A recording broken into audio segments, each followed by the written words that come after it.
So good morning, friends, and welcome to the online learning platform at Department of Civil Engineering, BMS Institute of Technology and Management. Today, we have all gathered here for an international webinar.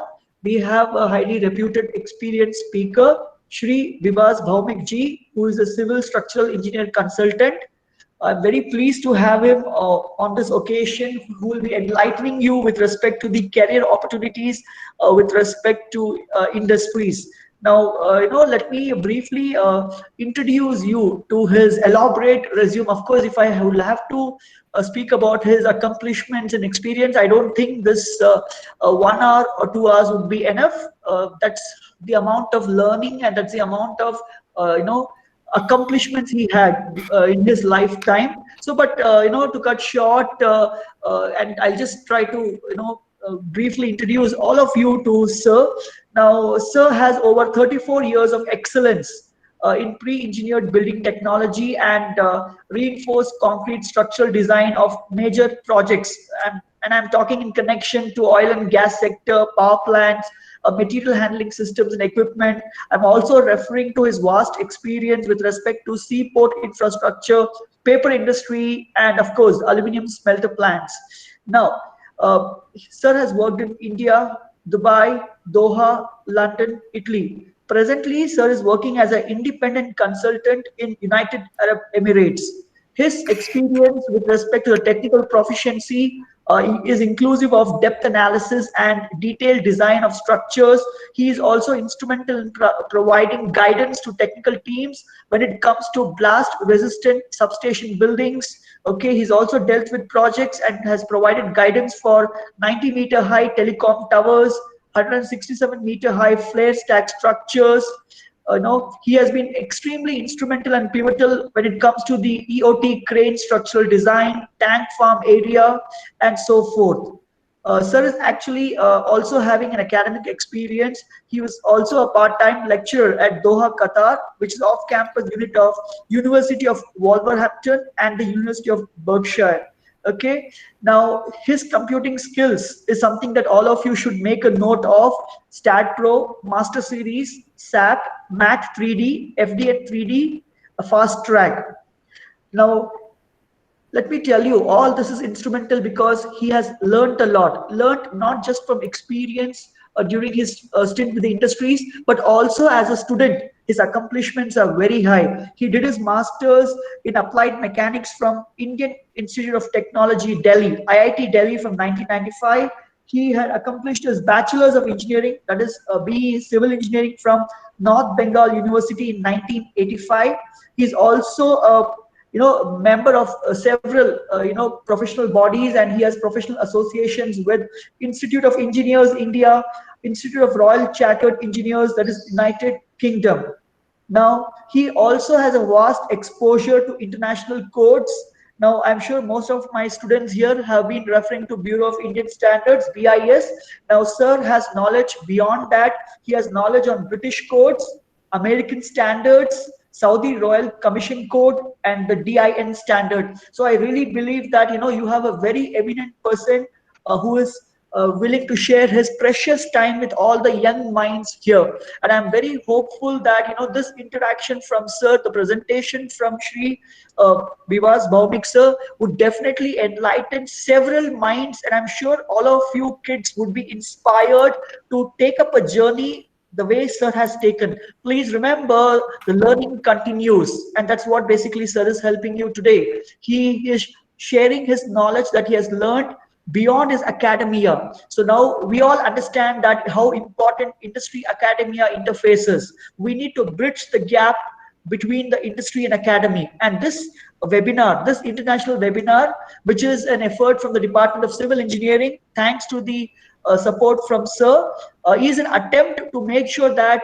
you students will be able to understand it, respect it, and will be able to inculcate the same when it comes to your projects, when it comes to your dreams, when it comes to your career opportunities, either as a placement or higher studies or as an entrepreneur. So I really believe that this is a very important occasion for all of us. So with these few words, I would like to welcome on behalf of all the students and my department, my colleagues, my management, my principal, I'd like to welcome Shri Bivas ji for this presentation. And now I would request Sir to kindly, initiate his presentation. Welcome, Sir. Good morning once again to you. 22nd of December 2020. I am very much pleased and honored by receiving invitation to an institute today, which is a real gateway to new era of educational evolution in India. There are very less educational institutes in India who have realized the worth of industrial readiness program during the engineering curriculum and implemented that to bridge the gap between academia and industry. BMS Institute of Technology is definitely one of them. Thanks very much to Dr. Rajesh Gopinath, a dynamic personality of BMS Institute of Technology, for organizing this event. Good morning to respected professors and beloved students.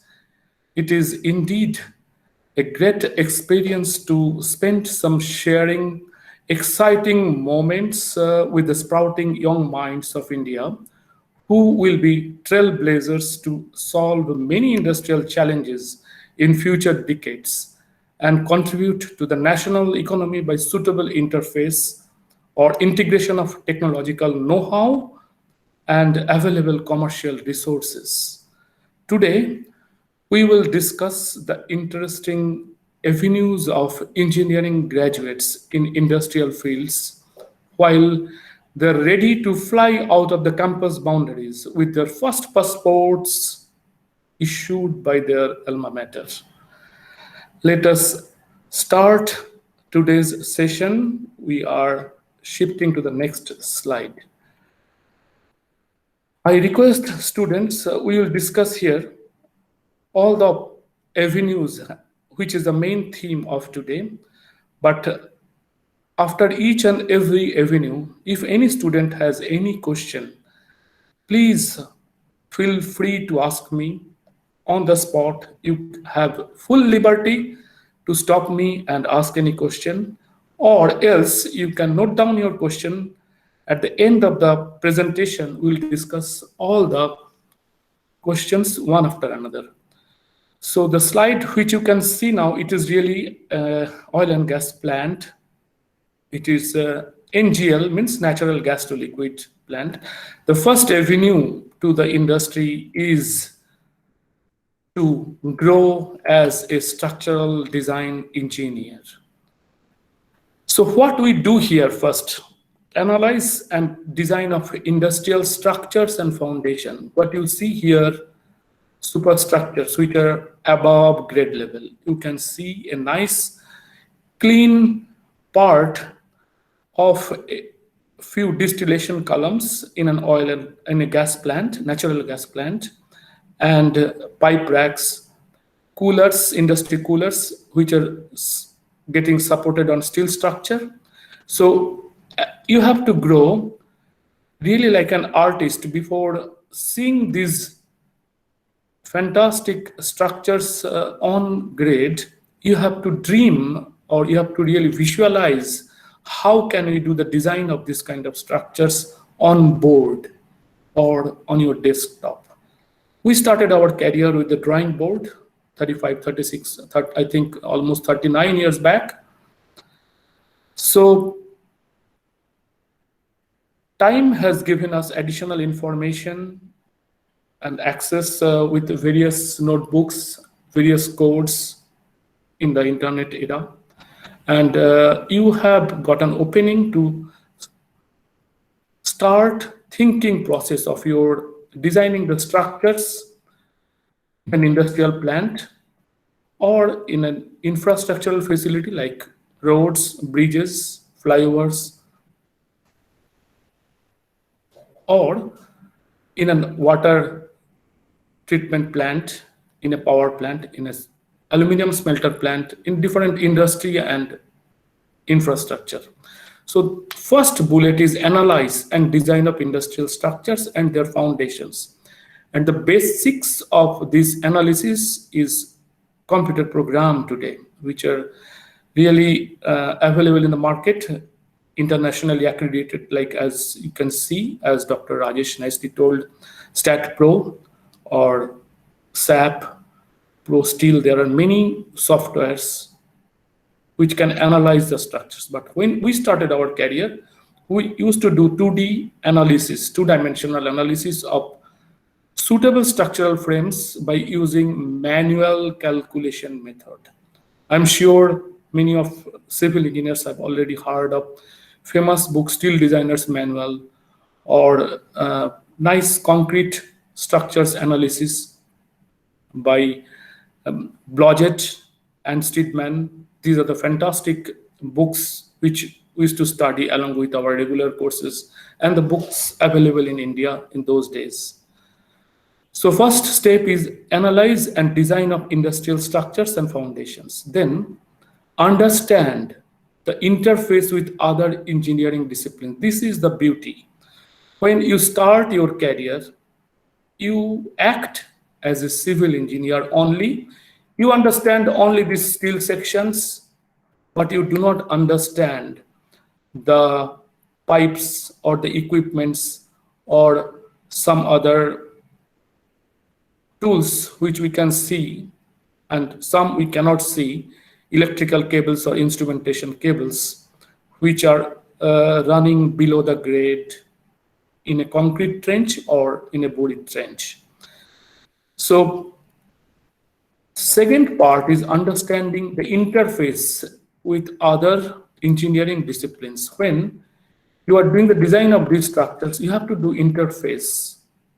You have to do close interaction with mechanical engineers who are doing the design of the equipment, then rotating equipment engineers, which are really equipments like pump, compressor, which are vibrating, how those vibration forces are getting transferred to the structure as well as to the foundation without affecting the performance of the plant. And finally, there are so many interactions with electrical engineers, instrumentation engineers, chemical engineers, process engineers. They are the basically chemical engineers, HSE, health, safety, and environmental engineers. So this is a proper learning during the course of your development in an industry as structural design engineer. Understand construction criticalities with multiple site or shop visits. You see, only on-desk analysis cannot develop the complete engineering mind. First thing is the analysis on the desktop, but you have to visit the plants, you have to visit the site, gather the practical informations. I mean to say really practical informations. If you see this column base plate designs and the bracings, you see the bracings which are going out of these columns in both the directions. Now, in which angle you will do the model? If you make this angle very close to 20 degree or 15 degree, it is extremely difficult to tighten these bolts because somebody has to put his hands, apply adequate forces to tighten the bolts to achieve the snug tight condition so that the bolt really transfers the forces from the member through the gusset plate to the foundation anchor bolts and the base plate finally to the foundation. So my point is this: understanding construction criticalities with multiple site or shop visits. Construction criticalities can happen in this small picture. You can see how many scaffolding structures are already erected in an operational plant to do some other construction activities.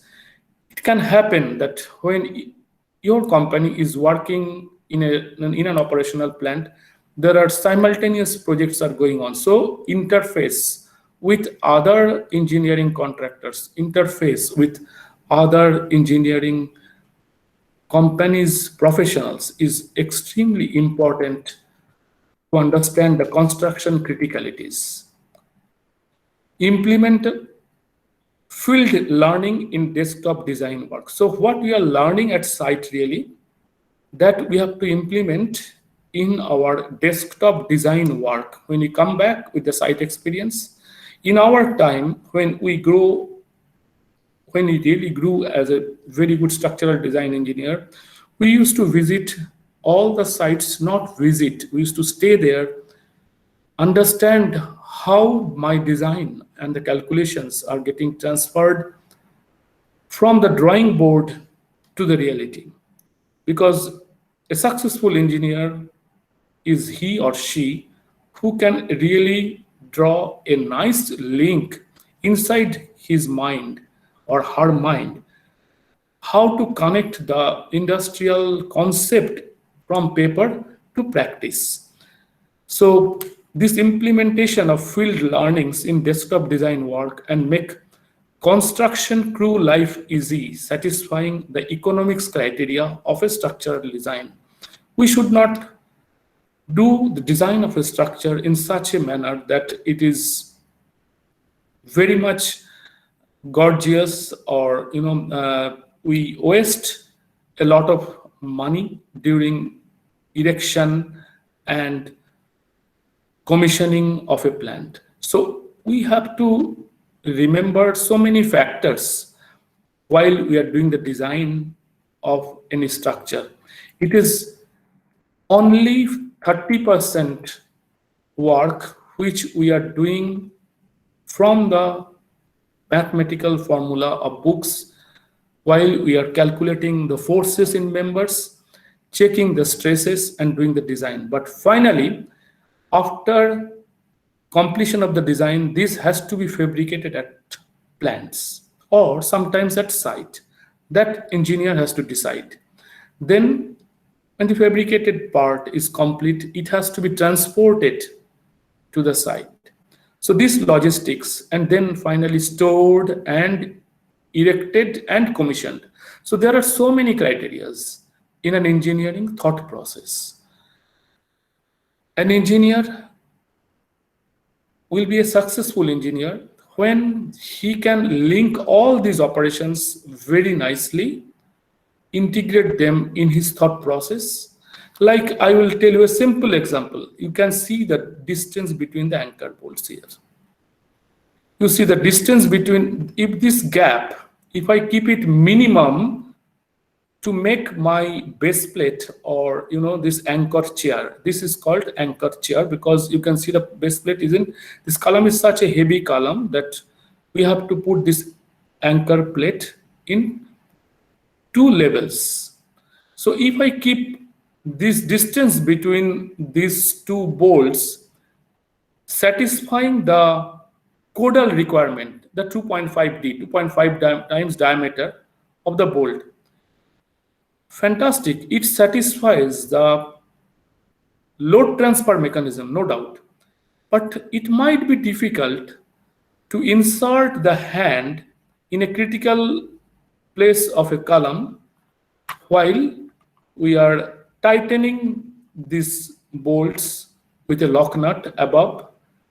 So we have to be very practical. We have to consider and think about the distance which we are applying between the bolts. This is just one example I wanted to highlight and explain that why did we write that making construction crew life easy.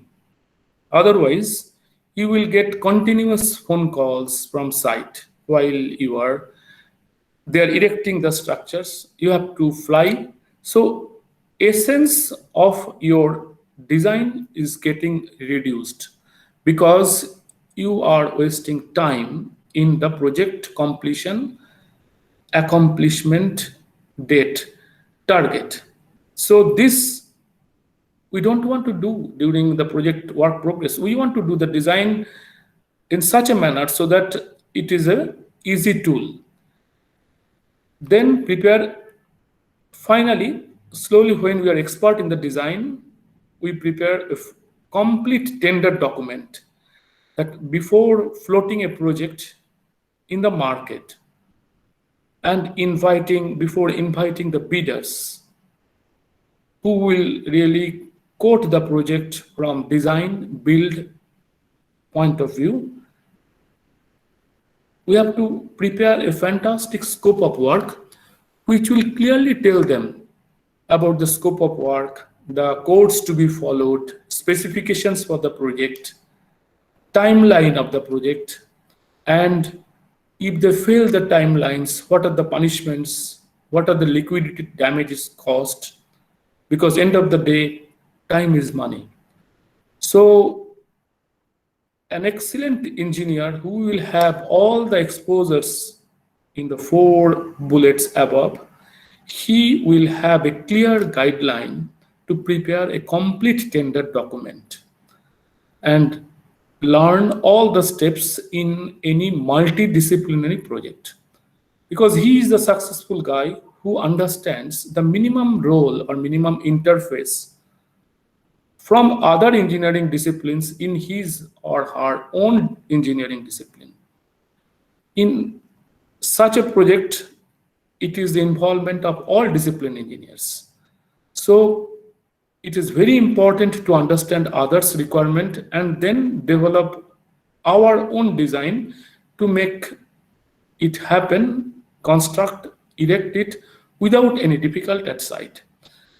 So this is a real learning process, and when you do this kind of things and when you can do the design of a structure which can be erected without a telephone call to you in the office or asking you to assist them at site, that day you will understand that you have grown as a complete successful design engineer.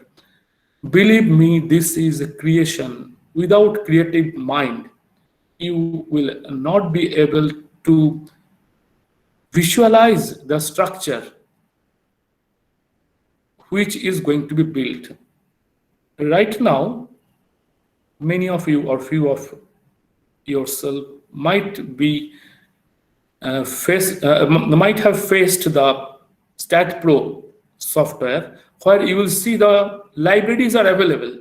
Suppose you are doing a design of a telecommunication tower or a high mast tower for electricity network. So in that case, you will see the models are already available. Means when you are doing a model of a 3D structure, you have to place XYZ coordinate. But when I started to learn this particular software, StatPro, we say today, before it was, when it started in 1990, if I am correct, it started in 1992. Yeah, 1991 or 92. Those days, there was no library available in the software. We had to visualize XYZ coordinates and make these inputs to develop the model.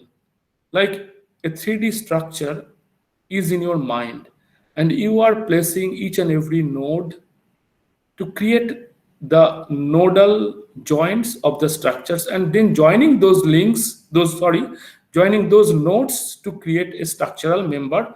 And after that, you are placing the boundary conditions of those structural members, whether it can transfer the moment or it can transfer the shear force or axial force. Like all of us know, there are 6 degrees of freedom: Fx, Fy, Fz, Mx, My, Mz. Either we need to release some forces or we will keep it as a fixed. So these were the steps we were doing 30 years back. But now our job has become very easy. We can complete the analysis and design much quicker because all these models are more or less available in our structural library in StatPro. If you have to do a structural steel 38-storied or 45-storied steel building or concrete building, you will find all the models in these structural softwares which are very popular in the industry. So your first avenue to grow as a structural design engineer. Now we will talk about the next avenue. If you have any question, as I told you, I'm just repeating it. If you have any question to ask me about this particular avenue of growth as a successful engineer, you can ask me now. Students, Yeah. if you have any queries, you may raise it so that sir can clarify it. Also, you can put your questions in chat box as well. I Right. don't think they have anything, sir. Please put All any right. question you have in chat box. Correct. You may continue. please. So, correct. We will continue. So, next is understand scope of project work thoroughly. This is the sorry, I'm extremely sorry. I have skipped one slide. So this was the second slide, project planning engineer. So here, what we do, understand the project scope of work. This project scope of work understanding is very important, which is prepared in the tender document. Now, understanding the project scope of work, we will establish project progress versus fees, project fees claim relationship, perform cash flow analysis. I will explain this point. You see, end of the day, when we are working as a successful engineer, we need to satisfy our economics point of view as well. Without economic satisfaction, no one can perform days after days with smiling face. So when we are growing as an engineer, as a complete engineer, we have to understand economics part as well very good. So a good planning engineer, he understands the project scope of work. He understands all the project events and activities. I'm sure all of you are learning a subject called PEM, I think project evolution methodology, parts and CPM, project evolution review technique, and critical path method. These all, I think all the students will read in the pre-final year or final year before coming out of the institute as a brilliant graduate. So these two subjects, if you are thorough, you will really grow as a project planning engineer, where you can define the important activities in a project and define the milestone in a project. As we have shown you this slide, you see definitely grading of the entire area is one activity. Without grading or without foundation, these structures cannot come up. So we have to understand the different activities in a project and then link each and every activity with the project progress, meet with the client, and develop a cash flow chart that at which stage of the project, how much as a contractor you will ask from the client to pay you so that you can manage the entire operation within your company. So you have to develop the economic sense, but you cannot develop this economic sense in a correct manner if you do not understand the project scope of work and establish the project progress versus your fees claim relationship. So these are very important. The project, how to define the project progress, understanding the events and activities in your project, and connect it with the cash flow analysis, because every project has a complete tender value. Now, this is not only the economics. This is first bullet is talking only about the economics part. Now come to the second bullet. Here, prepare engineering discipline-wise deliverables. When you are a planning engineer, you have to really develop your basic ideas in other disciplines also. And during engineering phase, we as a civil engineer, we deliver several deliverables which will be used for as a construction document, and other engineers, electrical, mechanical, chemical, instrumentation, metallurgical, these engineers also develop their own deliverables. But I will tell you what is the specialty in this planning engineering part. Like, can a electrical contractor lay electric cable if he does not know what is beneath the soil?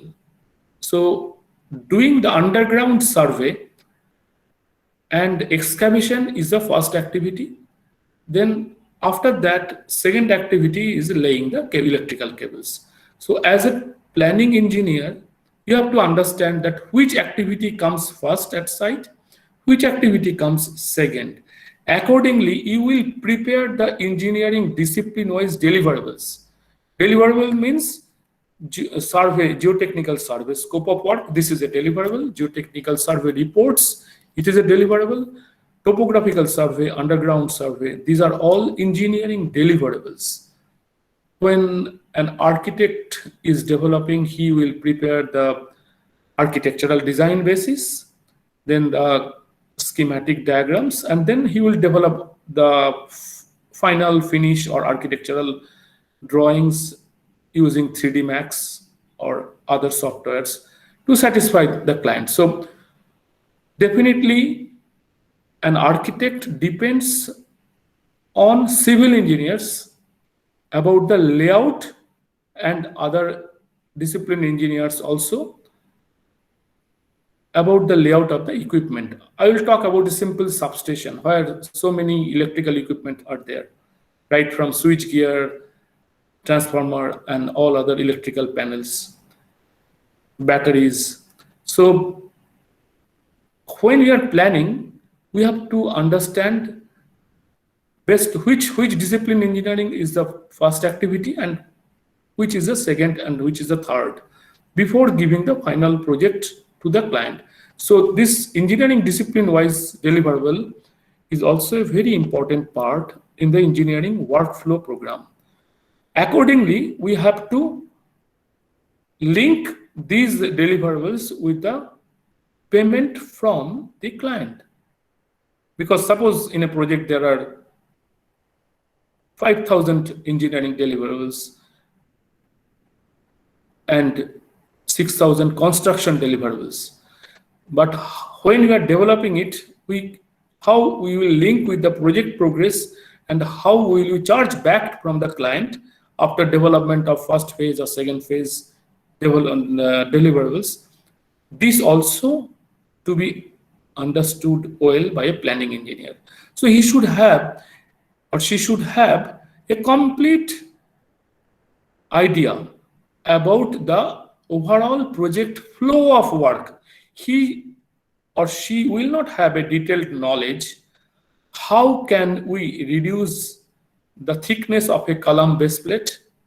How can we economize a bracing member section, whether it will be easier to erect a channel as a bracing or an angle section? He or she should not develop his or her expertise to develop that knowledge, that skill, but he or she knows which activity is first. An erection of a bracing member cannot happen unless design activity, fabrication activity, and site disposal activity are completed. Erection is the last phase. And if any finish touch-up paint is required after erection, if any slight damage of the member happens during erection, that correction. So all these steps should be very clear with the planning engineer so that he can link all these activities. Similarly, prepare schedule with site works activity list based on the construction sequence. As we are discussing, construction sequence should be very clear. Secondly, manpower planning. when we are starting a project, suppose a project has a duration of 36 months. Now he will develop a card that in the first month, how many engineers should be there, how many workers should be there, because definitely initial 3 months, there will be no field workers required at site. Because engineering works will be more important, survey reports will come.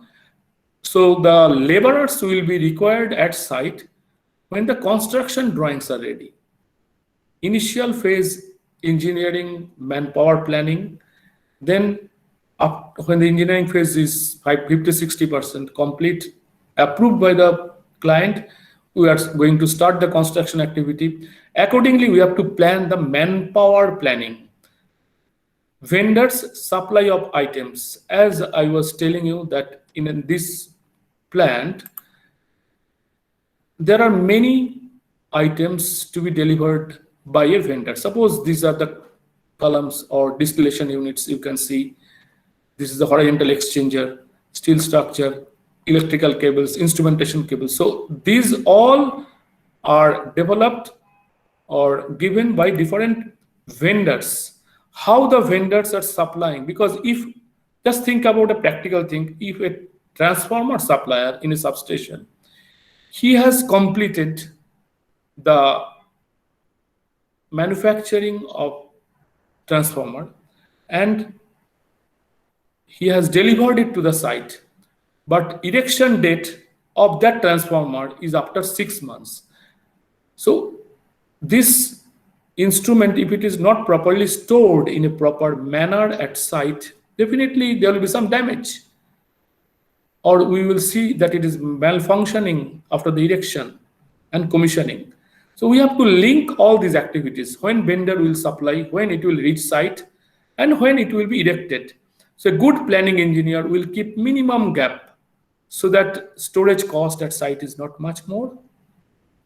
I think I am clear to deliver the steps into your mind, that a planning engineer will really plan all the steps. And then erection methodology till project completion and commissioning. He is the final guy who will put the lock inside the project after getting everything completion, mechanical completion, pre-commissioning, commissioning, handover to the client, taking the final money from the client and closing all other contractual issues, closely interacting with the contract engineer, which we are going to see in the next slide, the role of a contract engineer. So his total knowledge should be developed in this sequence of works. Then he has to support project manager in all project meetings. A project manager, he is involved in each and every activity. He is working with multidisciplinary engineers. He knows overall, but he does not know anything in details. So this engineer, planning engineer, has to give the right feedback to the project manager in all project meetings with factual project data, what is happening in the workshop, with some vendors shop, or at site, or in the engineering offices, or with the accounts.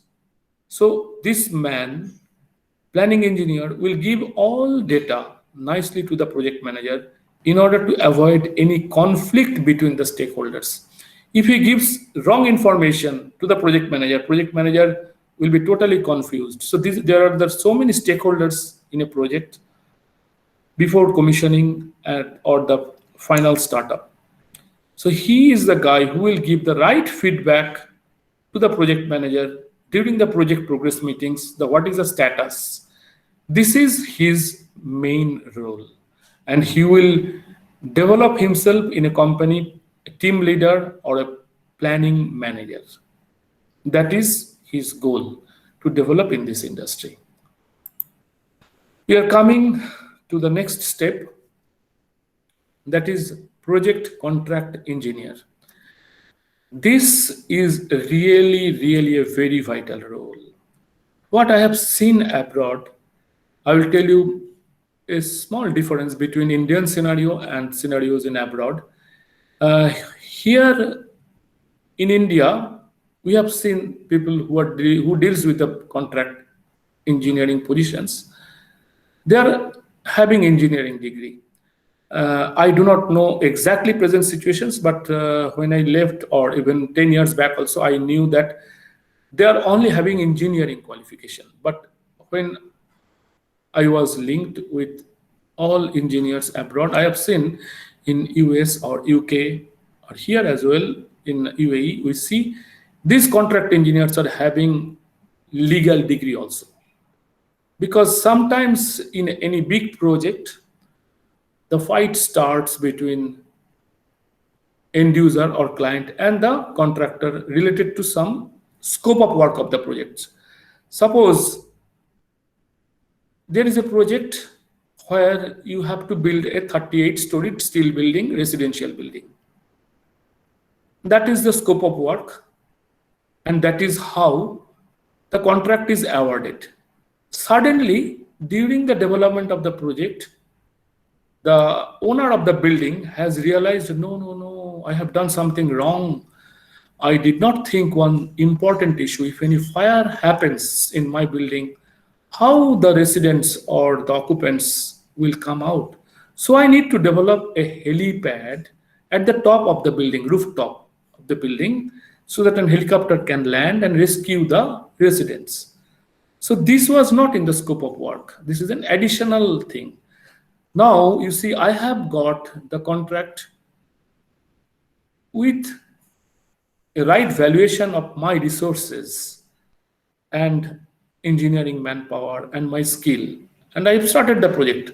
Now, in the meanwhile, if something comes like this, how it affects my schedule, how it affects my capacity, and how it affects the finance or the contract value, and how I link these payment schedules. Like our project contract engineer or planning engineer has already finished. What is the milestone? How he will link the payment, as we have seen in this particular slide, cash flow analysis. So they have all completed it. Now, the moment this particular issue comes up, everything changes. To the client, it is a single statement. Please include helipad at the rooftop. From HSE point of view, only a single statement, but it has tremendous effect. I should say that multiple effects in the project execution. So there really the contract engineer becomes very important in any project, because he has understood the project scope of work thoroughly, finalize project contract with all tender bulletins. What are the tender bulletins? Tender bulletins, suppose I have sent a project tender to the market, is a global tender, it can happen, and I have sent the tenders to all the interested contractors or bidders. Then I am issuing some more information after issuing the original tender document. These more information, step-by-step informations, are called tender bulletins. Then tender clarifications. What are tender? When I have sent this tender to the contractors or bidders, they have many questions from technical point of view or legal point of view. They will ask these questions to the end user or the client. Then we exchange our technical understanding or contractual understanding. These are all clarifications. So a good contract engineer will be very thorough about the original scope of work, tender bulletins, what were discussed during tender clarifications, and the legal aspects of the stakeholders' country of origin. If this project is in UK, the laws are different. If it is in Sweden, it is different. If it is in UAE, it is different. If it is in India, every country has its own legislations related to the industrial performance. Like if I manufacture a plant, I cannot release the greenhouse gases above certain level. So CO2 emission what I am doing actually, how I am affecting the environment. This limitation might be different in different countries. So he has to understand all these things, and finally he will finalize the pricing schedule for any project with close interaction with this gentleman, this gentleman, planning engineer, project manager, and contract engineer. They really work hand in hand. Like as a civil engineer, we understand architects, we work hand in hand with architects. If architect needs certain elevation, we have to satisfy architect's requirement, provide some extra structural member or how that additional architectural members are affecting the loading diagram of a structural model. We interact with architects closely. In this particular role, also contract engineer has to work very closely with the planning engineer for finalizing the pricing schedule of any project. Now, second, highlight any deviation by contractor during the work progress. As we were discussing few minutes back, installation of a helipad at the rooftop of a multi-story building. It can happen in any industrial project in many manners. So a contract engineer will understand the basic scope of work from its core point of view.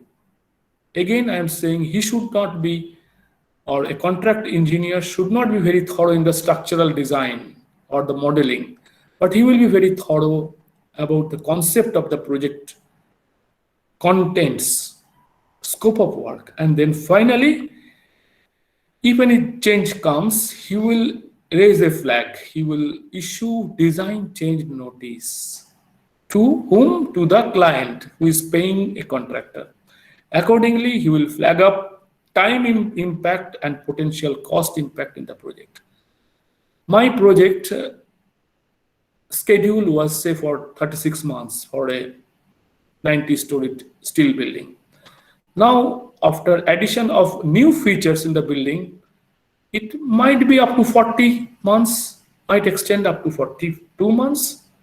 We do not know. That analysis has to be done with the planning engineer, close interaction with the contract engineer, and definitely with the design engineering team as well. This is a very vital role as well. They will also be involved because they are the generators. These people are the generators of engineering deliverables. If they do not generate a nice document, nothing is feasible in a project. So accuracy of development of these engineering documents is very important to accomplish a complete project handover in an efficient manner. So contract engineer will definitely highlight any design change notice. He will flag up time impact and cost impact to accommodate this design change. The contract engineer's role is very important to maintain the economic side of any project. On behalf of EPC contractor, EPC means engineering, procurement and construction contractor, or on behalf of a client as well, because client should also have a good quality of engineers team to evaluate whether contractors' demands or contractors' bills are adequate. Is it talking sense, or it is having some formula or some elements which are not practical or logical? So contract engineer should have that knowledge, as well as if he is having the legal knowledge, that will definitely empower his or her strength to analyze the entire scenario. Finally, close the project with all financial claims settlement and issue completion certificate of a project. Any project has insurance claims, and bank hypothecation. So all these things, tender bond, he will be very thorough. Project contract engineer has to be very thorough about all these terminologies, how he will handle the cash flow from the bank to his company and finally to the contractor to complete the project with accurate definition from technical scope of work. He is the right person to close the project with all financial claims and settlement. So here the final growth of a contract engineer will be grow as a contract department head or contract manager. That is extremely important portfolio in any company. Extremely important portfolio in a company for its growth. Next phase, we come to the construction engineer. This is definitely, I should say, a very, very important part of the entire industry, because first phase was this, which is on paper, but when we are transferring our dream into reality, they are the leaders. These people are the leaders. Why I am saying you? Because you can see in this particular slide, I am just, you can see, I am just extending these slides little more. You can see many scaffoldings are inside, which are required for the erection of these final structural members. So how he is supporting the floor, or how he is supporting the other secondary elements to erect the main structural elements, that is entirely his or her responsibility, who is at site, and the successful construction engineer. How he will construct a foundation, how he will erect a structure, all the method statements, these he will develop. If he is not thorough about the intermediate steps of giving or shaping a dream into reality, he or she will not develop as a quality construction engineer. And we all know there are so many risks at site. So he has to plan his construction program in such a manner that all these accidents can be minimized and we can continue the construction in a steady manner to complete the project within the limited time frame. So he will understand the project scope of work and project milestones thoroughly, develop skill sets to develop construction method statements. As I told you, suppose you are doing a foundation in a hilly area. How he will write the construction method statements, that will be different when he will write a construction method statement in an area where groundwater is very close. If you just dig, say, 1 meter, you get water. So he has to plan how to pump out the water during the construction process. These are the additional features, additional difficulties which might happen, though we take all the precautions from the underground survey or the topographical survey, but there may be hidden items which we do not know below ground or which we will face during the construction. So if you are erecting a very tall structure, a 90-meter tall towers, when you have placed the crane and erecting at 70-meter, some element structure at 70-meter altitudes, erecting some structural elements and fixing at 70-meter altitude, what should be the wind speed so that the crane can function nicely? how the crane will be stable when it is lifting that particular structural model, what should be the lifting arrangement, how we will utilize the erection mechanisms, higher the capacity, which capacity of crane is required to erect a structure of this weight. These are all construction engineers planning. It is really a critical job, really difficult job. Without these things, construction method statements and erection method statements, there cannot be a good quality construction engineer. So a construction engineer will be very thorough about all these things. He knows plant startup, when a plant will start. Before that, he has to he has to check and test many equipments. We say it mechanical completion, then pre-commissioning, hook up with the grid power point available near to the plant location, or construction engineer has to arrange a generator to check functioning of a particular system in a plant. All these things he has to plan properly, execute it, and hand it over to the client, so that these people can show the work progress and claim money from the client with respect to the project progress.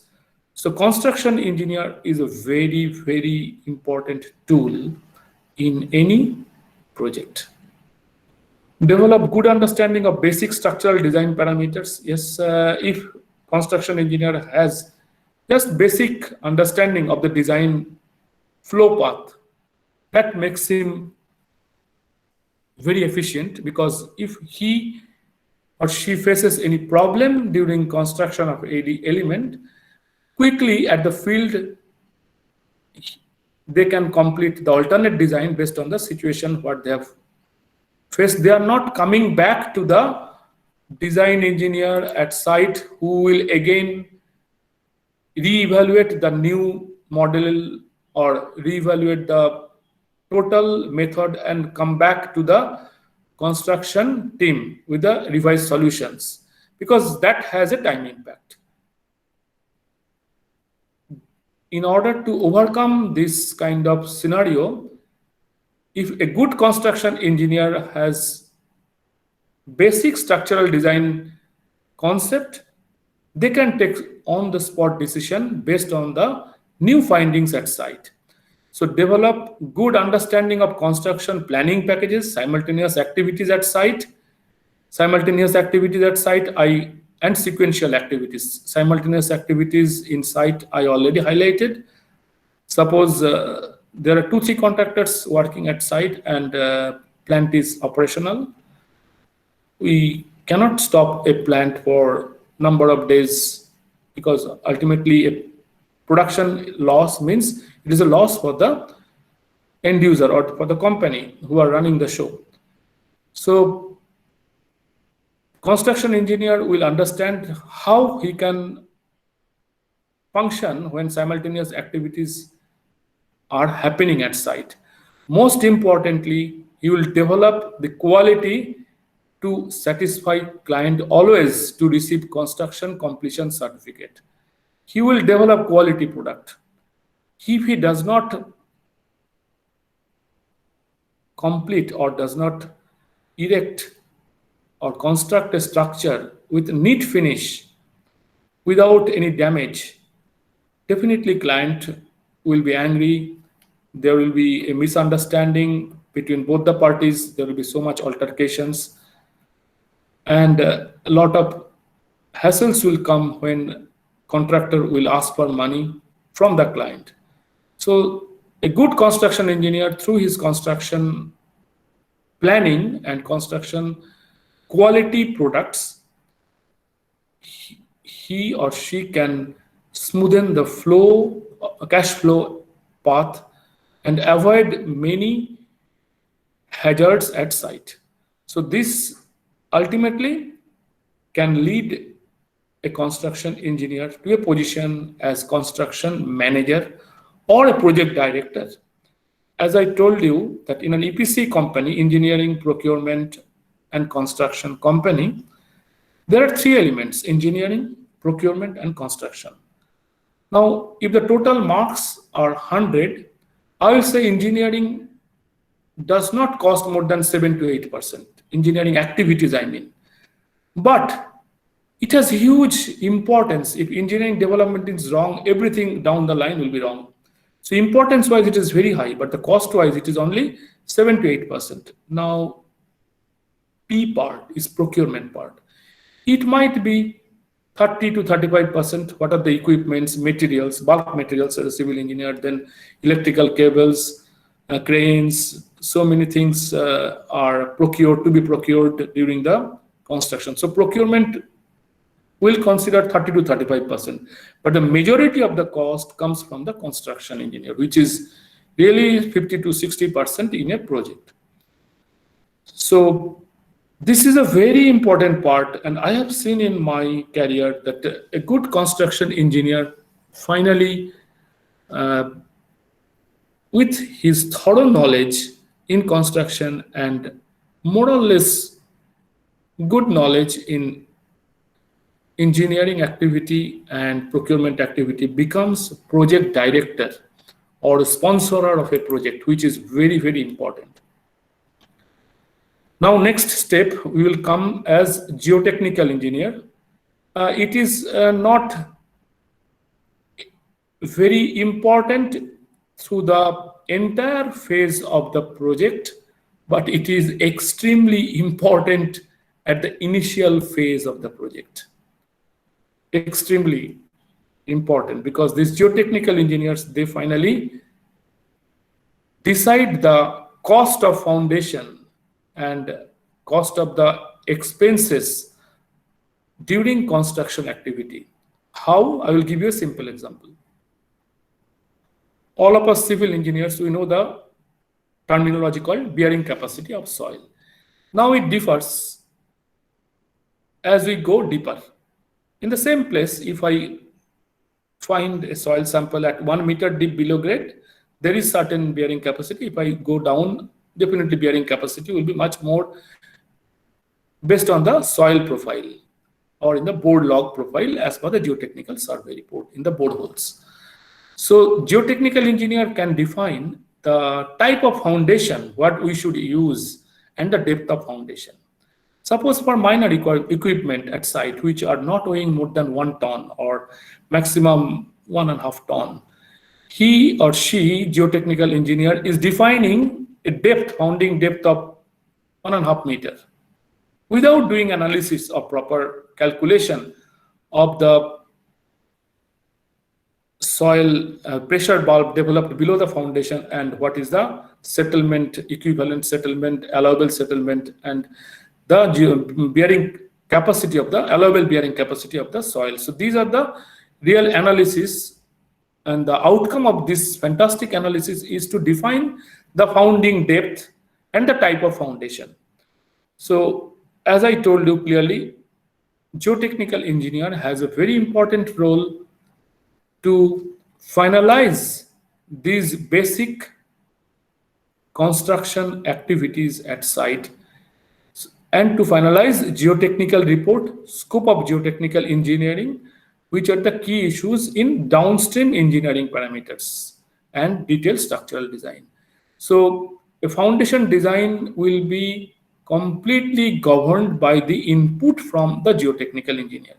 That is why I am saying that this input is very, very important, because if he does not finalize the allowable settlement for a big tank, say a tank which is 70 meter or 80 meter diameter, 10 meter height, and storing hydrocarbons or NGLs, natural gas liquids. So what is the allowable settlement I will consider while I'm doing the foundation for the tank in the tank farm area, and how much I should go deeper for giving this decision, because the same tank can be constructed with foundation, maybe 5 meter deeper foundation, or maybe 2 meter. So geotechnical report and the borehole criteria and the proper analysis linking all these basic features of geotechnical engineering, foundation engineering, gives sound confidence to a design engineer who is doing the foundation design, because he has certain criteria. When we are starting as a civil engineer in a project, first thing we have to finalize a design basis, structural and civil design basis, which codes we will follow, what is the allowable parameters in the geotechnical report.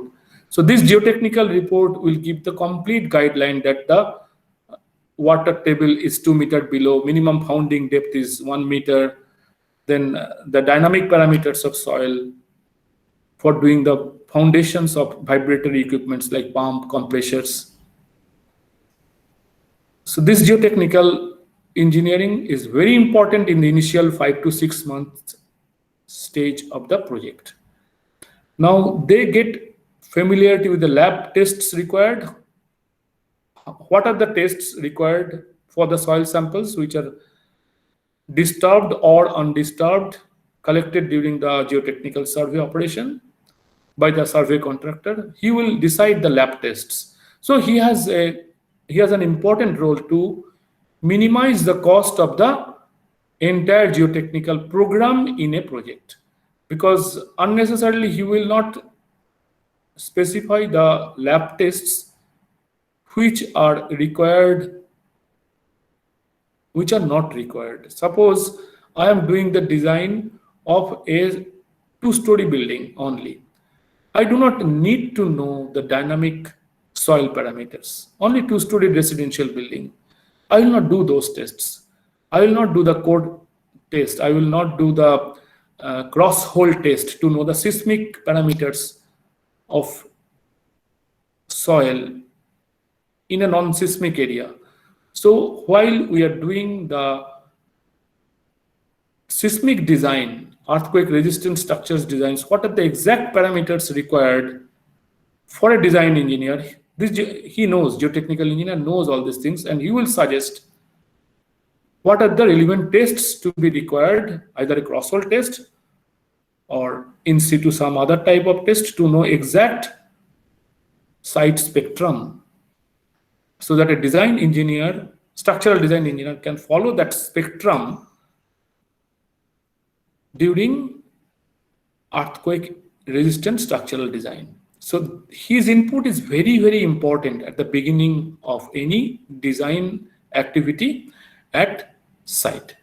So he will also highlight the design change notice if he finds something major in soil parameters which have a major influence at the structural design and overall cost of the project. Suppose I am a contractor and I have quoted for a project where I have thought that simply I will follow the isolated foundation and combined footing foundation. I never thought that in that particular project I need to do the design of a pile foundation or raft foundation. So I have quoted based on these two criteria, isolated footing or combined footing foundations, and accordingly I have quoted for the price. Suddenly, during the geotechnical investigation, I got such a soil report which has huge impact on the foundation cost. So I have to flag up to the client as a contractor, sir, this is a major change from the tender document and we need this additional extra money to implement this information into the design practices. So this is definitely a design change notice, and he has to develop a skill to interface with electrical and instrumentation department as well, cost control activity as team leader. Because why he has to develop electrical and instrumentation department? Because electrical cables, instrumentation cables will go below ground in many cases in industrial projects. So what are the parameters these electrical or instrumentation engineers require to do the design of the cables when they are laying below ground. It's called electrical soil resistivity. So as a civil engineer, to do the design of the structure, you do not need soil resistivity, but an electrical engineer, when he or she is designing electrical cable or instrumentation cable, they need this input, resistivity, electrical resistivity of soil at different depths. That is why I am highlighting as a last bullet that geotechnical engineer should have a thorough knowledge about the requirement of other departments as well, and cost control activity also. So grow as a geotechnical team leader in any organization. That is the final achievement of a geotechnical engineer in the industry.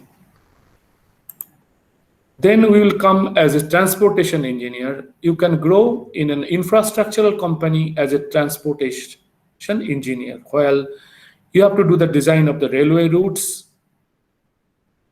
the flyovers, crisscrosses, and other culverts and whatever structures you need during the development of these infrastructural facilities. Basically, roads and bridges. And railways, definitely.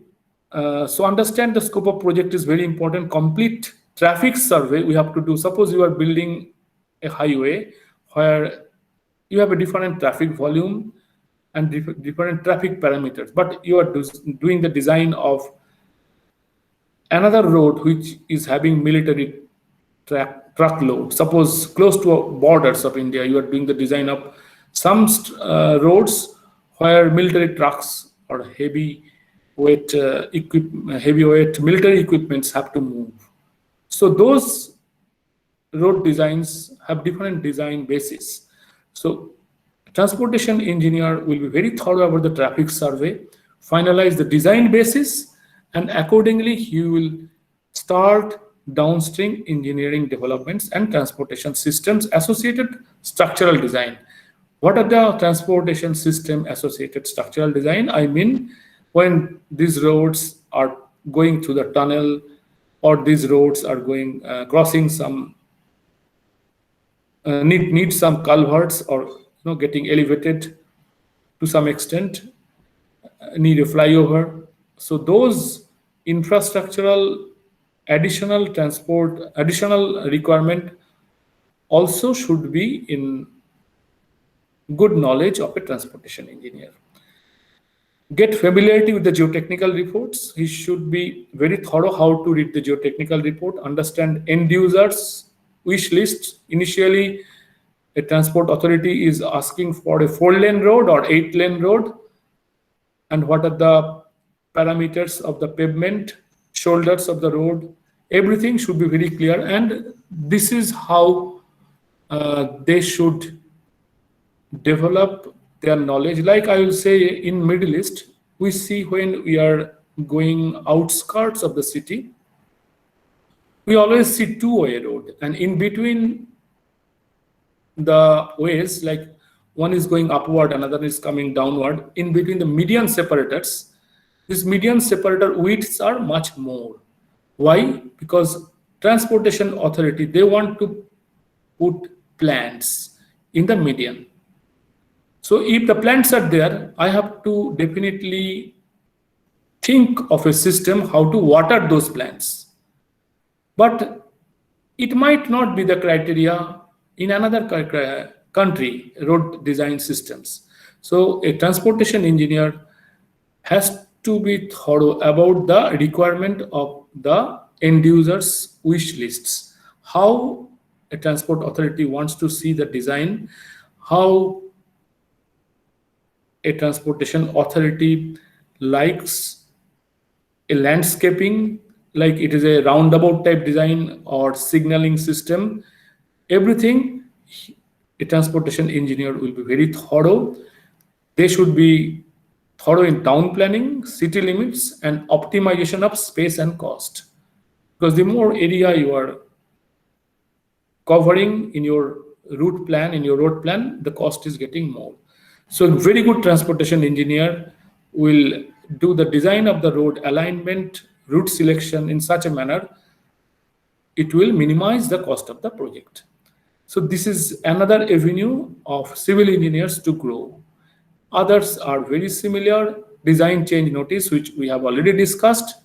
If any design change is there during the course, during the execution of the project, then they will flag it up always and discuss with the end clients that how we can cover up this cost.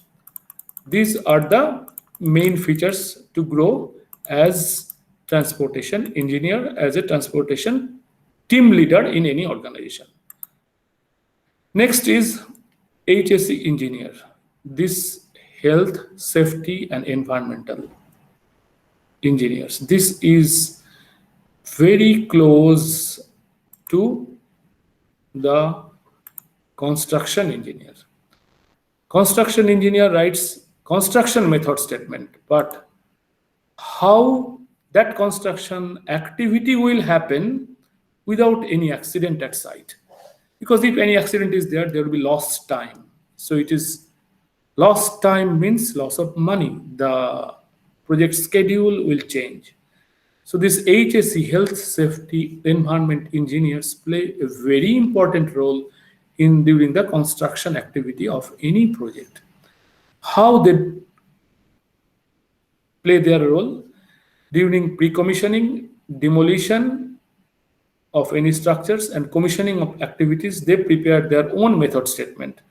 Road safety, when we are extending lanes in a road which is operational. Suppose there are already existing road within a city and we are extending the lanes to manage the traffic flow in that particular zone, which is very common in Bangalore.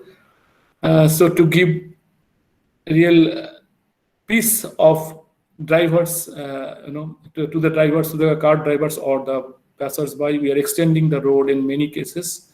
So how the safety program can be well written during the execution of the construction, workers' welfare, camp safety when they are in a camp, how they can stay as a safe, HSE KPI, that is key performance index. As I told you that if there is a more accident means more loss of time, and that delays the project planning, that delays the schedule.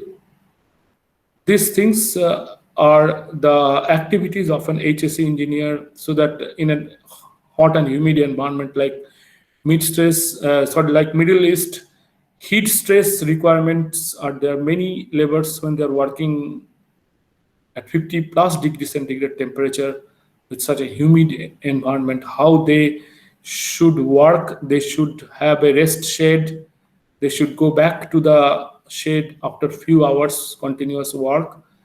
And how we are managing the waste which are produced at site during construction, garbage removal process, everything should be developed by an HSE engineer. And they should have a very good civil engineer. He will develop his HSE knowledge related to the civil engineering activities first.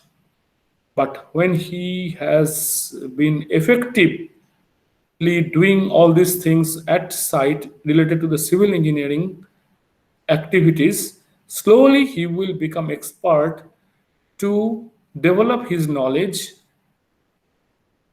and he will be familiar with different accidents which may happen not due to civil activities but due to some other activities. That is what we say in our oil and gas plant, hazardous operation. Hazardous. Yes, please.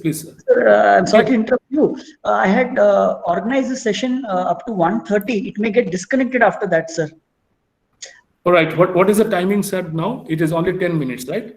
Yeah. And sir, I would request you if you could spend about 2 minutes extra. You are now, I am aware that you are conducting classes for IIT students. I want our Right. students to understand the significance of the course, the industry-based course or industrial relevance course. If you could also shed another 2 minutes to please speak about that, and yeah, Sure. probably yeah, another 15 minutes, after which the session will automatically close off, sir. Sorry to interrupt you. Sure, sure. No, Yeah, yeah. no, I understand, sir. I understand. So we will quickly wrap up this. These are the HSE specialist, as we discussed, and then QA/QC, that is quality assurance and quality control engineers, which is very important during the construction activity. I will definitely share these slides with Dr. Rajesh so that somebody can understand later as well how a QA/QC engineer is very important during construction activity, and they can develop as a project contract quality control manager or quality assurance manager.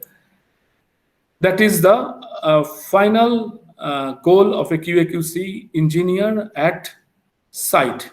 These are the basic roles which we discussed.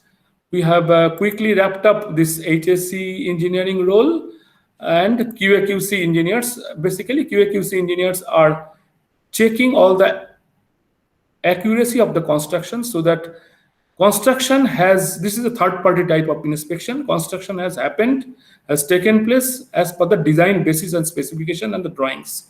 There should be a check that construction to be certified before mechanical completion and the startup of the plant. So these are the roles of a QA/QC engineers. They give only the green signal before startup or before commissioning activities so that a plant can start. That is the role of a QA/QC engineer. And definitely, I appreciate again Dr. Rajesh to arrange this kind of session. So engineers are aware of their roles when they come out and ready to take off, play as an important role as an experienced professional in the industry. Now, what I have started to do with the IIT Kanpur, that I am showing here. You see this contract management, and I will just speak only 1 minute in two courses. First course is a contract management and administration, where an engineer, when he is studying in an academic institution, he is learning all the basic engineering skills, but he is not learning the basic terminologies of contract management and administration. He is learning when he is joining the industries after 3 years or 4 years. But this is not a rocket science. These are the basic terminologies. So industry readiness can easily be happened when an engineer comes out of the college and knows the basic terminologies of scope of work, tender bulletin, what is tender clarification, what is liquidated damage, what is the deviation, what is the design change notice, what is the force majeure occasion, so that a contract engineer can claim from the end user or client related to the additional claim. So I have defined a complete course module so that these skills can be developed as a contract engineer, and the name of the course is contract management and administration. So contract management is a course which defines all the skills required before award of a project, and contract administration is the skill required which concentrates on the topics after award of a project. That is the contract management and administration course which I have developed for IIT Kanpur, and I will be very much happy if I can come up with this course to BMS Institute of Technology. And another course I have developed, that is the QA/QC Advanced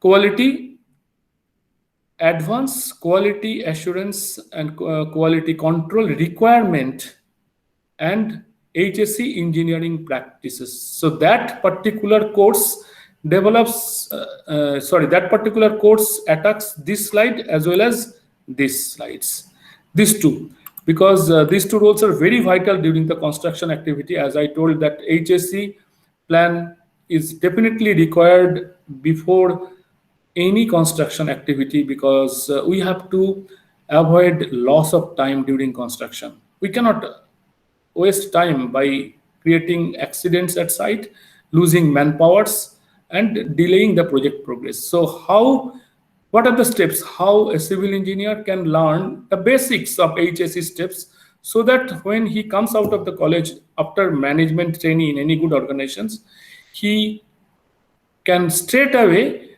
work as an HSE engineer at site if he is thorough about the basic operations of HSE engineering and quality assurance and quality control. As we were discussing, that when you are constructing a reinforced column, if the shuttering is not properly placed, if we do not do the curing of concrete, or if I do not do the mixed design properly, the ultimate column, when I remove the shuttering, it will look very odd with many honeycombs or other flaws inside the concrete. Or in any steel bridge I am welding some plate with some members, some gusset plates with the steel columns. If there is any flaw in the welding, how can we detect the flaws in the welding process? These are the job of quality control, quality assurance engineers. They assure to the client, sir, you have got a quality product. Like in India, we see that when we are going to a goldsmith or in a gold shop, there is a hallmark. That similar style of concept is there in the engineering as well. Lloyds, there are separate companies in the industry. They approve these QA/QC engineers as a third-party inspectors, and they are well paid in the industry, because they are only the assurance givers to the client to maintain the structure's design life. That okay, this structure is designed and erected and constructed as per the philosophy of the design, and finally it has been erected. So these two courses I have developed with IIT Kanpur, and hopefully we are starting from the next session in January, because they have already decided to continue the next semester online. So this is all, Dr. Rajesh. I am just stop sharing so that we can start the question answer session, if any. Yeah, thank you, sir. Thank you. I do not see any queries in the chat box. Students, if you have any questions, you may kindly raise it if any questions are there. Also, since we are short of time, what I would request is, if students have any queries, kindly shoot it as an email to me. I will forward it to sir, and sir can definitely take it up when he is free. That also is possible, no, sir? Absolutely right. I am always for the students, sir. Yeah. And especially Okay. BMS Institute of Technology. Surely, sir. So I am hopeful that that we shall also have an industry-based course which will be delivered by you to strengthen the civil engineering students from BMS Institute of Technology and Management. So if in case there are no questions, students, are there any questions from your end? No? Okay, so then let me take this opportunity to thank Sir for his precious time, valuable time.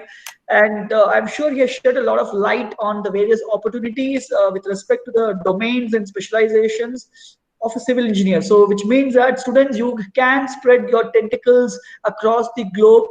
You only need to know where all the opportunities lie and what are the skills that you need to possess, what are the fundamentals that you need to strengthen upon. So a brief overview of this has been shared by Sir. So on behalf of the management, principal, my fellow colleagues, my students, I would like to thank Sir for his wonderful webinar. I believe that we were trying to get this done from a long time, but finally it has materialized today. So it's good. I'm very happy and very, very thankful to you, sir. And I'm sure that, we will carry on this relationship further with more, adventures, ventures, probably a workshop, probably an open course, probably a industry-based course itself. So I really look forward to that. And also on this occasion, I'd like to thank my colleagues, my students, my management, and my principal for, providing us this Definitely, sir. Yeah. opportunity. Yeah. Sure, So sure, sir. Sure, sir. It is a pleasure for me as well. Definitely, and I always would love to hear the input from the students, which will strengthen me. And I always conclude this kind of lecture with 3 sentences, sir. Please allow me to say 3 sentences, please, which I sir. have seen in Oxford University, and these 3 sentences are Bible in my life. First sentence is, "You are graduated." Sorry, you were graduated yesterday. You were graduated yesterday. First sentence. Second sentence is, you stopped learning today. And third sentence is, you will be uneducated by tomorrow. You were graduated yesterday. You stopped learning today. You will be uneducated by tomorrow. These 3 sentences I have seen in Oxford University when I was in UK, and these 3 sentences are my Bible to carry forward in my career. And that is the message I wanted to give it to the students of BMS Institute of Technology. Thank you, sir. Thank you, sir. So, sir has made it very clear that we need to continue to learn. So, remember, friends, learn, unlearn, and relearn. So, we should always be on the pedestal to continuously learn during the academics and during also our exposure in any industrial arena. So, once again, I would like to thank sir and one and all for this wonderful interaction. Thank you, sir. Thank you. Good day. Godspeed. Thank you, sir. Good day to all. Bye bye.